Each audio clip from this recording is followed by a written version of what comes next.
All right, you've made the appointment, and we are now at customer contact point number 2. Okay, we've got the appointment. What do you as the arborist need to get ready? These are questions that I'm asking you, the arborist. Here are the tools that you will need and how to use them to earn your consultation fee. See, I can't tell you how many times people have answered the door when I've approached the owner on our first appointment, and I pick up my bucket and all of my tools, and they say, "Oh, you've got tools."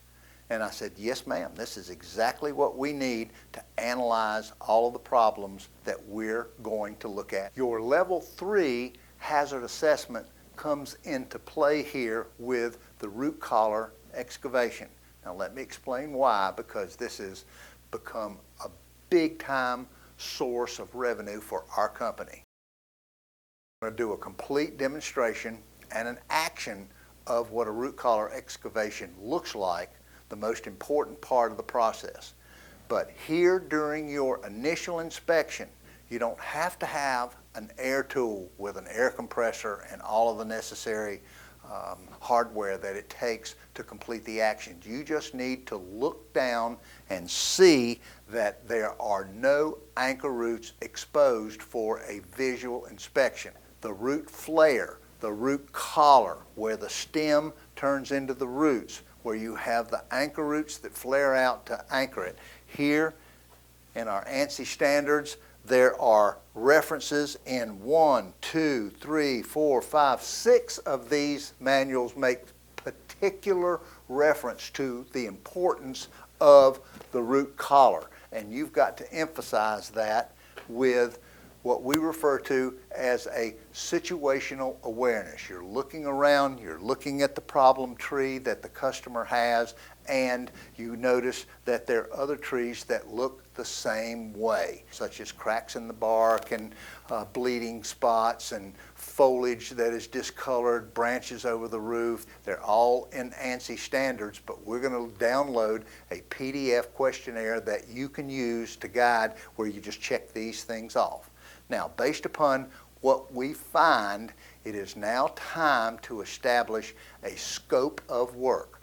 What are the property owners going to do? We call this sweat equity. We divide the work between us and the property owners very early on if they want to. If they want to save money and they're already giving you objections as to potential price, then you can tell them one way to save money is for you to do some of the work. How are we going to do it? How much will it cost?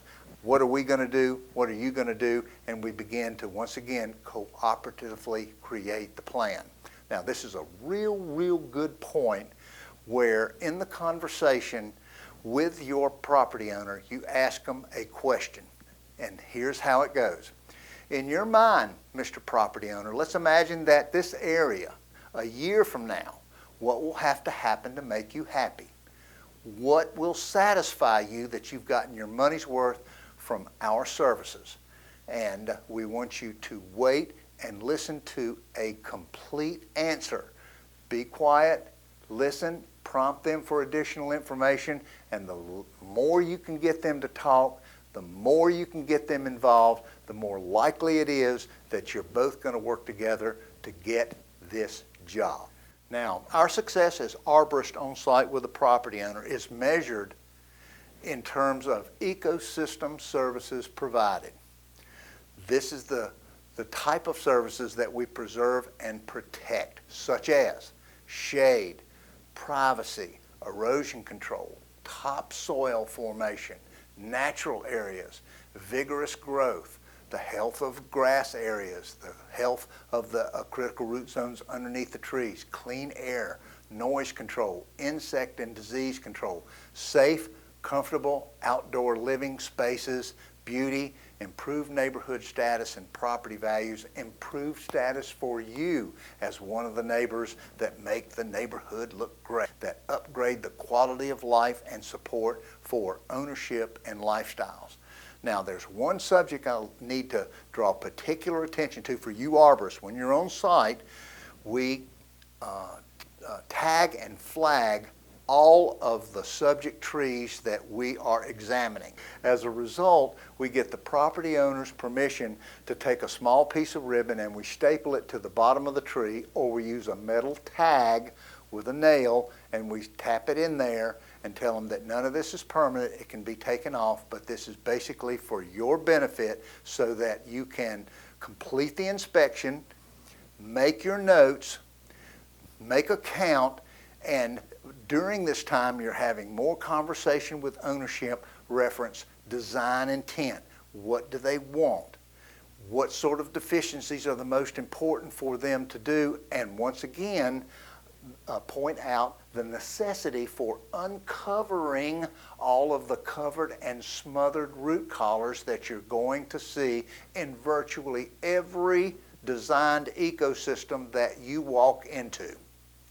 At this point in your conversation with the customer, you begin giving them, if you know it, an exact price for what you can deliver, and ask them how much of the problem they can afford to solve upon your next visit, and a range of how much of an investment is required that you will confirm in an email. Now you're going to collect your fee at this point and promise a written email with a firm price to follow in 2 to 3 days.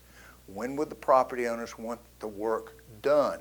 In other words, if they want it done right away, tell them that you can't schedule this until you get an email confirmation and an agreement as to the amount and the scope of work.